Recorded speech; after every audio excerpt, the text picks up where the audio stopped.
ابن زیاد کے سامنے کہا یہ آپ کا محبوب تحفہ میں لے آیا ہوں۔ ابن زیاد نے پوچھا کیا تحفہ ہے ذرا ہمیں بھی بتاؤ۔ کہا آپ کے دشمن مسلم بن عقیل کے بچوں کا سر ہے۔ وہ کھڑا ہو گیا۔ ابن زیاد نے کہا اے حارث تجھے کس نے کہا تھا مارنے کے لیے؟ تجھے کس نے کہا تھا انہیں قتل کرنے کے لیے؟ میں نے تو زندہ گرفتار کرنے کا اعلان کیا تھا، میں نے تو انہیں زندہ پکڑ لانے کا اعلان کیا تھا، تو نے انہیں مارا کیسے؟ تو نے انہیں قتل کیسے کیا؟ اب اگر یزید کو میں نے لکھ بھیجا تھا پہلے ہی کہ مسلم بن عقیل کے شہزادوں کو میں نے گرفتار کیا ہے، یزید اگر مجھے انہیں زندہ پوچھے گا تو میں کہاں سے جواب دوں گا؟ یہ کہتے ہوئے اس ابن زیاد نے تلوار اٹھائی اور حارث جیسے بدبخت کا خاتمہ وہی کر دیا۔ یہ قاتلان حسین کا، قاتلان اہل بیت کا انجام زیادہ دیر تک نہیں چلتا، اس لیے کہ انہوں نے رسول اللہ کے شہزادوں کے خلاف تلوار نہیں اٹھائی، بلکہ حقیقت میں ان قاتلوں نے کلمہ توحید کے خلاف تلوار اٹھائی تھی، اور جن کا مقابلہ خود رب العالمین فرمائے گا، جیسا کہ حدیث پاک میں ہے من عادى لي وليا فقد آذنته بالحرب۔ اللہ فرماتا ہے جس نے میرے کسی ولی سے دشمنی کی میں اس کو اپنے ساتھ جنگ کا اعلان فرماتا ہوں۔ اہل بیت سب اللہ کے اولیاء تھے، سب اللہ کے مقدس چہیتے اور پروردگار کے محبوبین میں تھے۔ عزیزان محترم، امام مسلم بن عقیل کے شہزادوں کے اس خاتمے کے بعد، شہادت کے بعد، اب حالات یوں ہوئے کہ امام حسین رضی اللہ تعالیٰ عنہ کے پاس امام مسلم کا پہلا ہی خط پہنچ گیا تھا،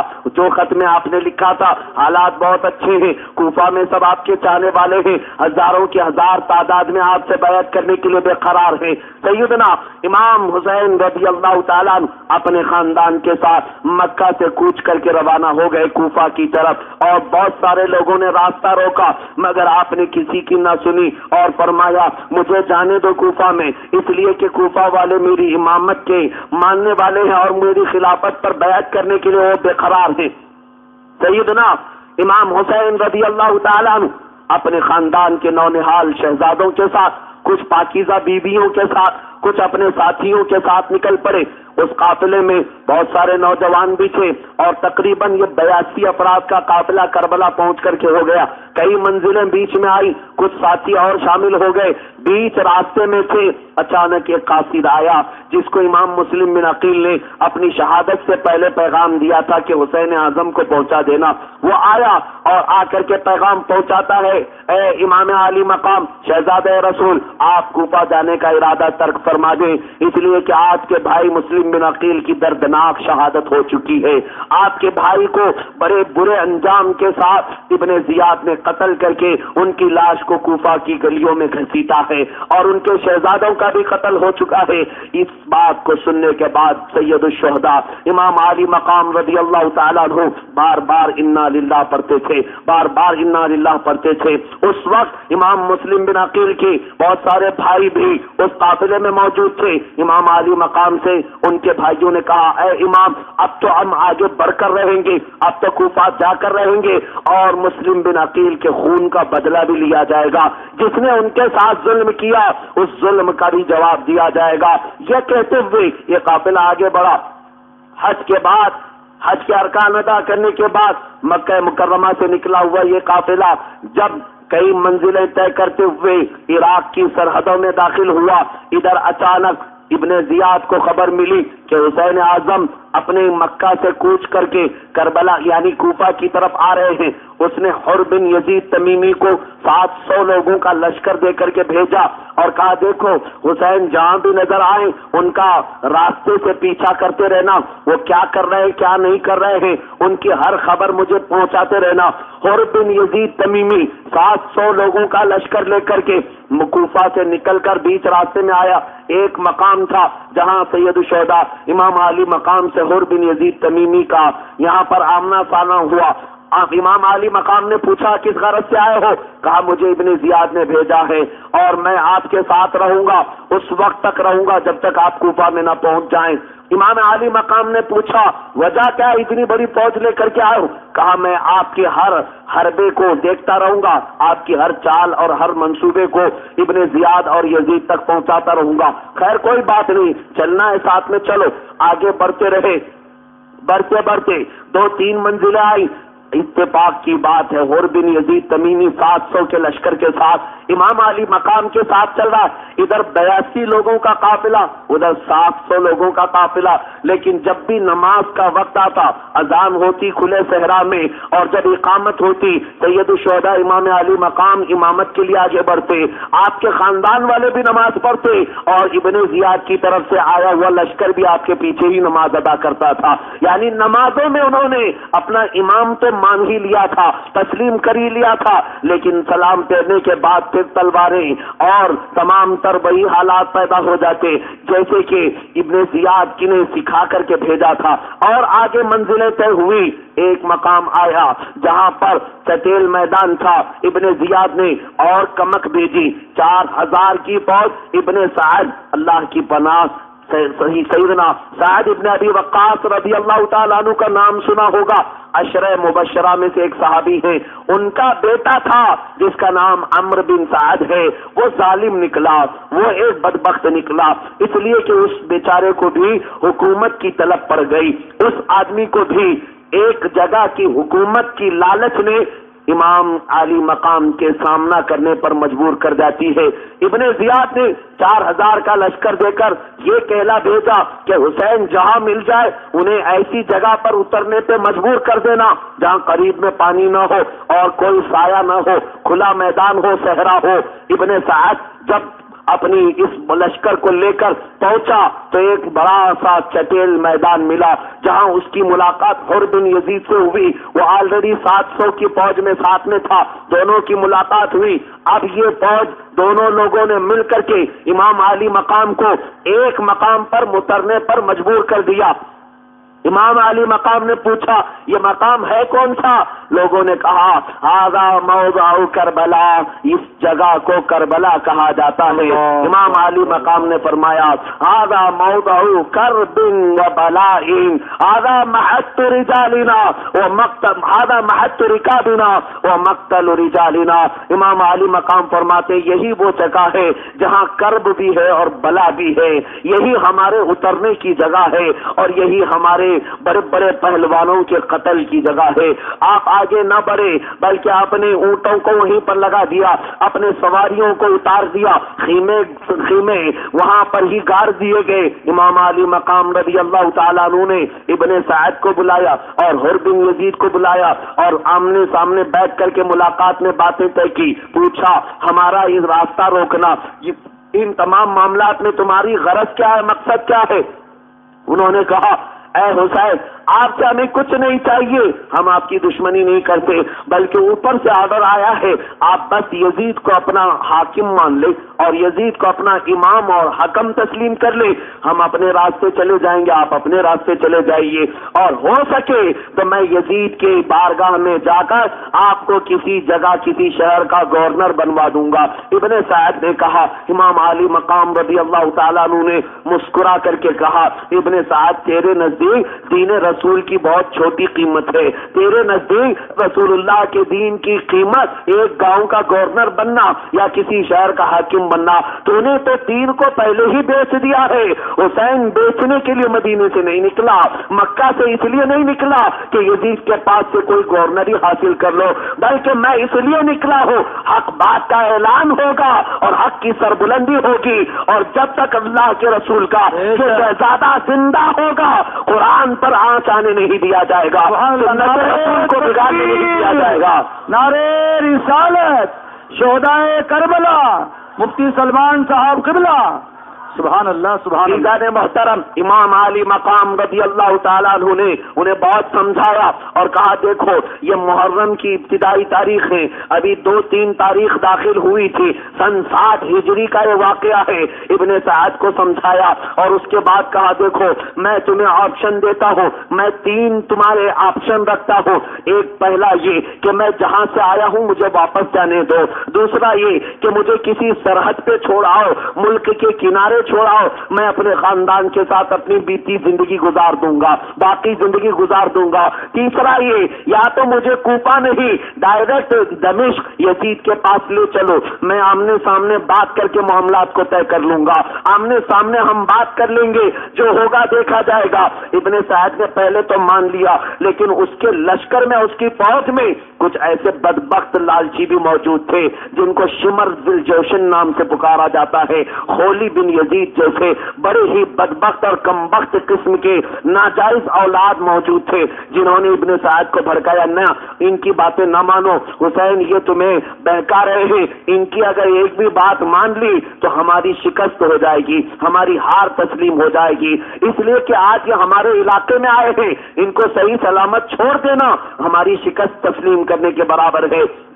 ابن سعد نے دوسرے دن پھر امام کو بلایا اور کہا، نہیں، ہم آپ کو نہ آگے بڑھنے دیں گے اور نہ ہی یزید تک جانے دیں گے، جو معاملہ ہوگا ہمارے سامنے طے کرنا ہوگا، یہیں پر آپ ہمارے ہاتھ میں بیعت کر لیں، اس لیے کہ ہم یزید کے وکیل بن کر کے آئے ہیں۔ اللہ اللہ، اب تک تو یزید کے بارے میں کہا جا رہا تھا، اب اس کے چیلے چپڑوں کے بارے میں کہا جا رہا ہے کہ امام علی مقام ان کے ہاتھ میں ہاتھ دے دے۔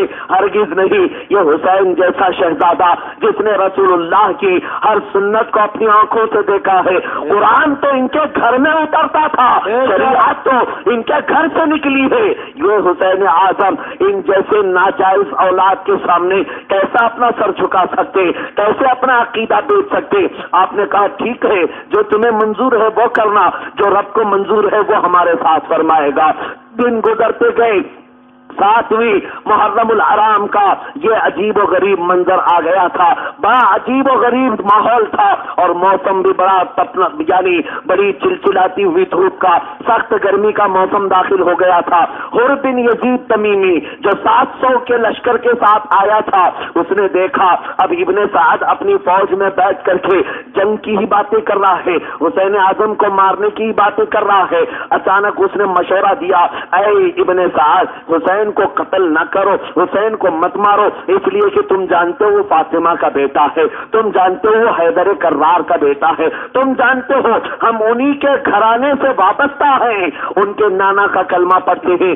ابن سعد نے حر بن یزید تمیمی کو ڈانٹ کر کے کہا، اے حر، تو کون سی باتیں کر رہا ہے؟ تیری طاقت کے جوہر تو کوفہ میں لوگ بیان کرتے ہیں، تیری قوت اور مردانگی کے قصے سنایا کرتے ہیں، یہاں کیا ہو گیا؟ تو حسین کی طرفداری کر رہا ہے۔ اور بن یزید نے کہا، ہاں اگر تو نے ان کے قتل کا ارادہ کیا ہے تو یقیناً سن لے، عقل نہیں، پرسوں نہیں، ابھی اور اسی وقت میں حسین کے پاس جاؤں گا اور تلوار اٹھاؤں گا اور تیرا مقابلہ کروں گا۔ یہ کہہ کر کے اور بن یزید تمیمی کے دل کو اللہ نے بدل دیا تھا، وہ فوراً ابن سعد کے لشکر سے اٹھ کر کے نکل آیا اور امام علی مقام سید الشہداء امام حسین رضی اللہ تعالیٰ عنہ کے خیمے میں داخل ہوا اور آتے ہی عرض کیا، آقا آپ کی بارگاہ میں میرا سر بھی قربان ہے، آپ کے لیے میرا پورا خاندان قربان ہے، میں اب تک گمراہی میں تھا۔ ابن سعد ابن زیاد کی باتوں میں آ کر کے ان کی طرف سے آیا تھا، لیکن اے امام علی مقام، اب وعدہ کرتا ہوں اس وقت تک گھر نہیں لوٹوں گا جب تک آپ کو سکون و اطمینان سے اپنے گھر نہ لوٹاؤ۔ سبحان اللہ، سبحان اللہ۔ عزیزان محترم، یہ اللہ عز و جل کی قدرت ہے، کب کس کے دلوں کو بدل دے، کب کس کے دلوں میں رقت طاری کر دے، محبت طاری کر دے۔ قدیر و جبار خدا نے آئے ہوئے انسان کو جو تلوار لے کر آیا تھا لیکن اچانک سیدنا امام علی مقام کی شہدائیوں میں شامل فرما دیا، حسین اعظم کے چاہنے والے جانثاروں میں شامل فرما دیا، سید الشہداء نے گلے لگا لیا۔ اب یہ دن گزرتے گئے، 7ویں ہو گئی، 8ویں ہو گئی، 9ویں ہو گئی، 10ویں کے صبح اور بہت بڑی فوج کوفہ سے آتی رہی، یہاں تک کہ ابن زیاد نے ان 82 افراد سے لڑنے کے لیے 22,000 کا لشکر جرار بھیجا تھا۔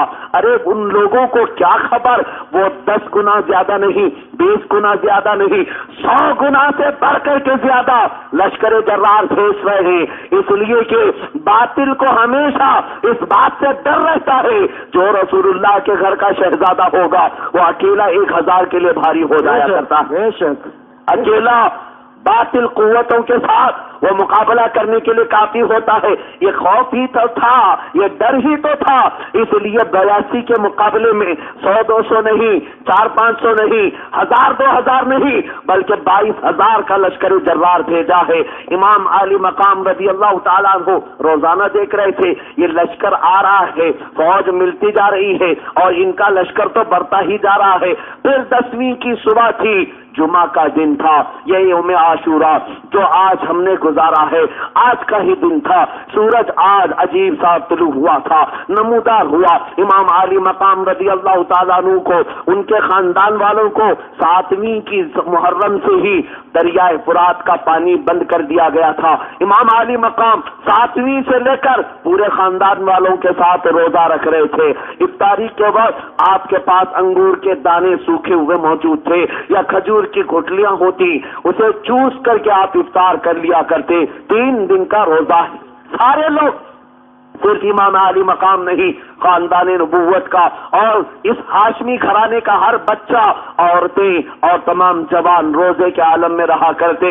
10ویں کی صبح آئی, تب ابن سعد نے کہا یہ معاملہ لمبا ہو جائے گا, یہ طول پکڑ جائے گا, اس لیے اب میٹنگ کیا اور کہا سیدھے دو بدو مقابلہ کرتے ہیں اور حسین کو یا تو مارنے پر اور مرنے پر مجبور کرتے ہیں. حسین اعظم رضی اللہ تعالیٰ عنہ نے پہلے ہی رات میں, ابھی عاشورہ کا دن طلوع ہونے والا تھا, رات کے وقت اپنے خاندان والوں کو ایک خیمے میں جمع کرتے ہیں اور سب کے سامنے ایک ایسی رقت انگیز تقریر فرماتے ہیں, ارشاد فرماتے ہیں کہاں ہے مسلم بن عقیل کے بھائی, کہاں ہے علی بن ابی طالب کے بچے, کہاں ہے فاطمہ کے لاڈلے, سب جمع ہو جاؤ. خاندان نبوت کے شہزادے جمع ہوئے خیمے میں. امام علی مقام فرماتے ہیں بیٹا علی اکبر, بیٹا قاسم, بیٹا علی اوسط, زین العابدین, تم سب کے سب واپس مدینہ چلے جاؤ, اس لیے کہ ان کا اور میرا اپنا مقابلہ ہے. اے مسلم بن عقیل کے بھائیوں, واپس پلٹ جاؤ, اس لیے کہ ان کو میرا خون چاہیے, تم سب سے انہیں کوئی مواخذہ نہیں ہے. تم سب ہماری خواتین کو لے کر واپس مدینہ نکل پڑو. تمام شہزادے اس تقریر کو سننے کے بعد سکتے میں آ گئے. سب سے پہلے حبیب بن مظاہر رضی اللہ تعالیٰ عنہ, عاشقان اہل بیت میں سے تھے, کھڑے ہوتے ہیں, عرض کرتے امام علی مقام آپ کے بعد جینا تو ہمارے لیے دشوار ہو جائے گا, ہمارا جینا تو جہنم ہو جائے گا, آپ کے بعد زندگی کس کام کی ہے, زندگی کا معنی کیا ہوگا. آپ ہرگز ایسا بیان نہ فرمائیں, اس لیے کہ ہم جب تک زندہ رہیں گے کوئی بھی دشمن کی طرف سے آنے والا ایک کانٹا بھی اہل بیت کے لیے ہم برداشت نہیں کریں گے. یہ خاندان اہل بیت سے محبت کرنے والے افراد کی تقریریں تھی.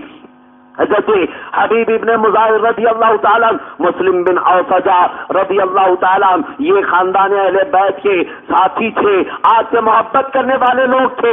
سب نے تقریر میں کہا اے امام علی مقام, آپ نے جو تقریر فرمائی ہے, آپ نے جو ہمیں نصیحت فرمائی ہے, لہذا آپ اسے رجوع فرما لیں, اس لیے کہ آپ کے گھرانے کا بچہ بھی کوئی نہیں لوٹے گا اور نہ ہی ہم لوٹیں گے.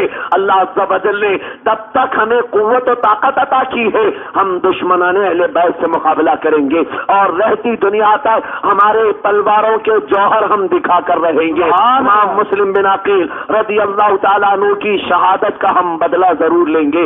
ان تمام جانشین اہل بیت کی محبتوں کو سننے کے بعد امام علی مقام سے برداشت نہ ہو سکا. سب نے یہ سوچا, امام علی مقام فرماتے ہیں میں نے سب کو واپس جانے کی ہدایت دی, کوئی جانے کے لیے تیار نہ ہوا, نہ خواتین جانے کے لیے تیار ہیں, نہ شہزادے واپس ہونے کے لیے تیار ہیں. رات کے عالم میں سجدے میں پوری رات امام علی مقام نے گزاری. صبح اذان ہونے تک آپ کا سر مبارک سجدے میں تھا. کبھی اپنے حبیب کی امت کو یاد کرتے تھے, کبھی دین اسلام کی سچائی کو یاد کرتے, اور آنکھیں سوج گئی تھی روتے روتے. کس بات نے رلایا تھا, کیا پیاس اور بھوک نے؟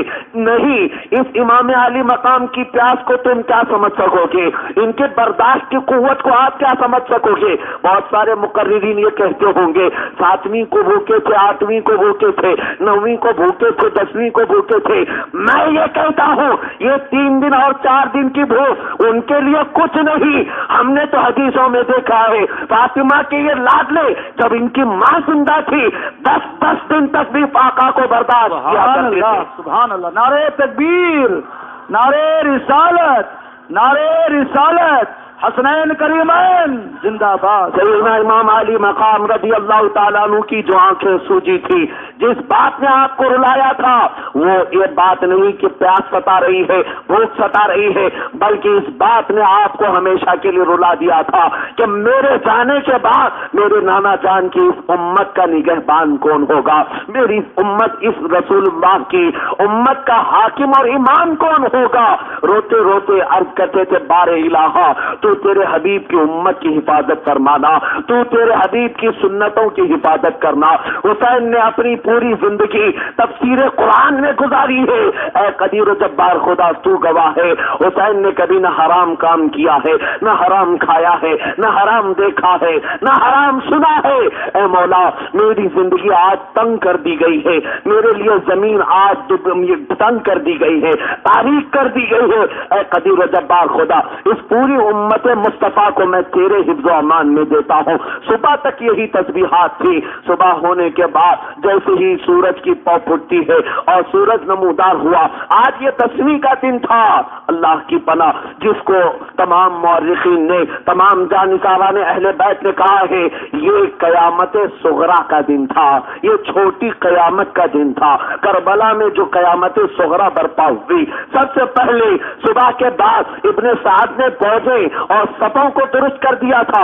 امام علی مقام نے پوچھا یہ صفیں کیوں بنا رہا ہے، یہ لشکر کو کیوں تیار کر رہا ہے؟ کسی نے آ کر کے اطلاع دی، اے امام علی مقام، ابن سعد اب لڑنے پر آمادہ ہو چکا ہے، آپ کے ساتھ وہ قتل و غارت کرنا چاہتا ہے۔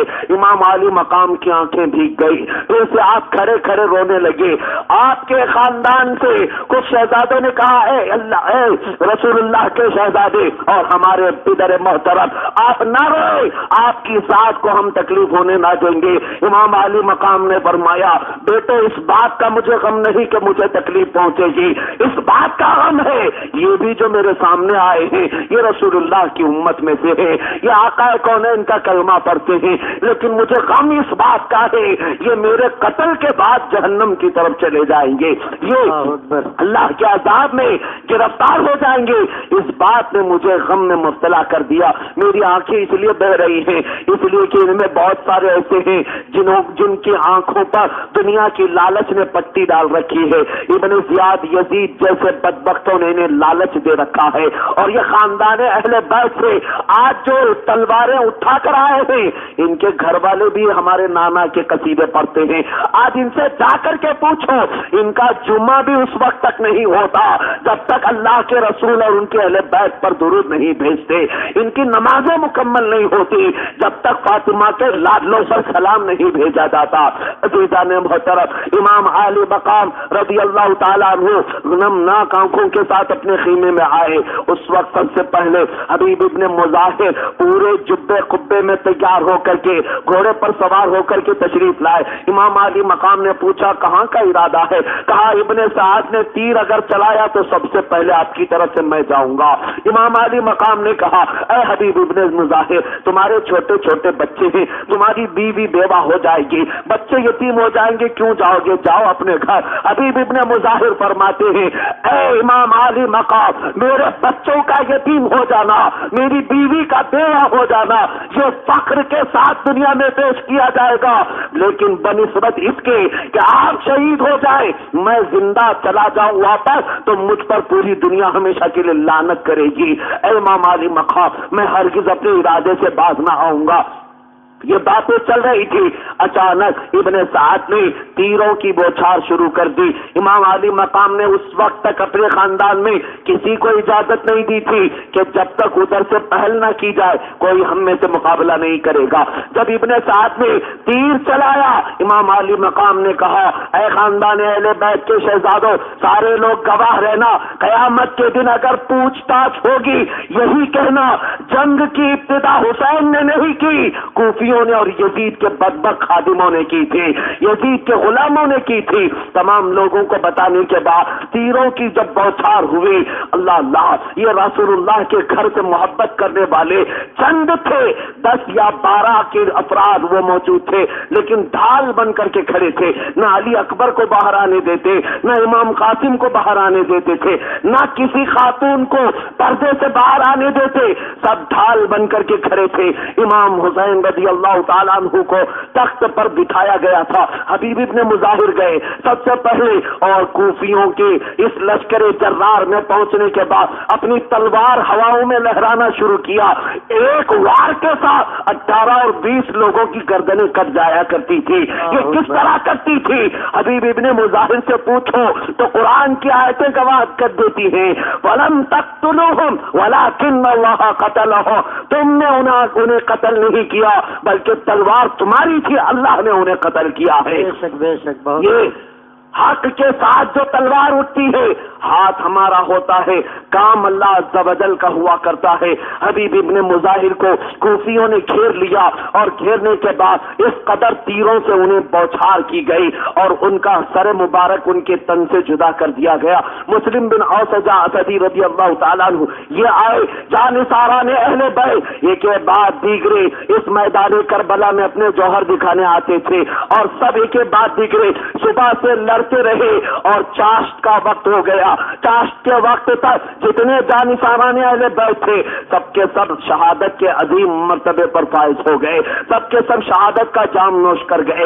ہر ایک کی شہادت کو میں تفصیل سے بیان کروں تو صبح کی اذان ہو جائے گی۔ عزیزان محترم، اب بچے تھے امام حسین رضی اللہ تعالیٰ عنہ کے خاندان کے نونہال شہزادے، آپ کے حسین نوجوان بچے۔ ایک تو آپ کے بھتیجے امام قاسم تھے جن کی عمر مبارک 19 سال تھی، آپ کی سگائی بھی امام حسین کی چھوٹی 8 سال یا 7 سال کی بیٹی بی بی سکینہ رضی اللہ تعالیٰ عنہا سے ہو چکی تھی، اور آپ کے بڑے شہزادے امام زین العابدین اور پھر حضرت علی اکبر جو 18 سال کے تھے اور چھوٹے سے ننھے 6 ماہ کے بچے علی اصغر، یہ خاندان نبوت کے وہ روشن چراغ تھے۔ اور سیدہ زینب رضی اللہ تعالیٰ عنہ کے 2 شہزادے تھے، اون اور محمد رضی اللہ تعالیٰ عنہما، یہ دونوں بچے بھی امام حسین کے ساتھ موجود تھے۔ اور سیدنا علی بن ابی طالب رضی اللہ تعالیٰ عنہ کے دوسری عورتوں سے جو اولاد ہوئے تھے حضرت محمد بن علی، حضرت عبداللہ بن علی،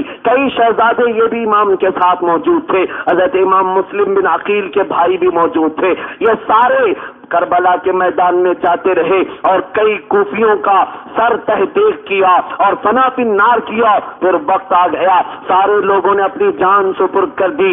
اب امام عالی مقام رضی اللہ تعالیٰ عنہ سر نیچے کیے ہوئے بیٹھے تھے، اچانک آپ کے سامنے امام قاسم رضی اللہ تعالیٰ عنہ تشریف لاتے ہیں جو آپ کے بڑے بھائی سیدنا امام حسن کے چہیتے اور لاڈلے بیٹے تھے۔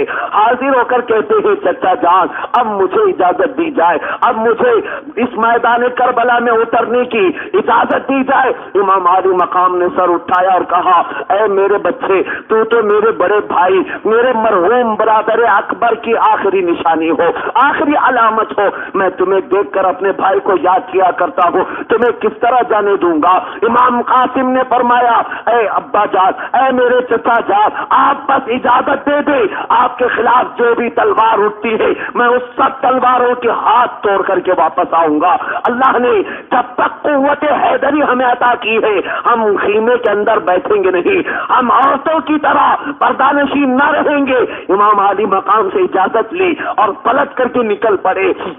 ابھی اجازت ملی بھی نہیں تھی، امام علی مقام پکارتے رہ گئے، لیکن دیکھتے ہی دیکھتے یہ امام قاسم رضی اللہ تعالیٰ عنہ کربلا کے ریگزاروں میں چھر گئے ہیں۔ کوفیوں کے صفوں کے اندر تحقیق کرنے کے لیے بہت ساری طاقت و قوت اپنے اندر جمع کر کے اور ایسے جوہر دکھا رہے ہیں۔ امام قاسم رضی اللہ تعالیٰ عنہ کا گھوڑا کبھی بدکتا تھا تو کئی کوفی ان کے گھوڑے کے پاؤں تلے آ جاتے تھے، کئی لوگوں کا مقابلہ کیا اور اس کے بعد امام قاسم رضی اللہ تعالیٰ عنہ کو دیکھ کر کے ابن سعد پکارا اے بدبخت کوفیوں، اس ایک شہزادے کے ساتھ اکیلا کوئی نہ لڑنا، اس لیے کہ حیدر کرار کا بیٹا ہے، اکیلے جاؤ گے 22,000 کو ایک کے بعد دیگرے ختم کر دے گا، لہذا سب کے سب اس کے جھرمٹ میں لے آؤ۔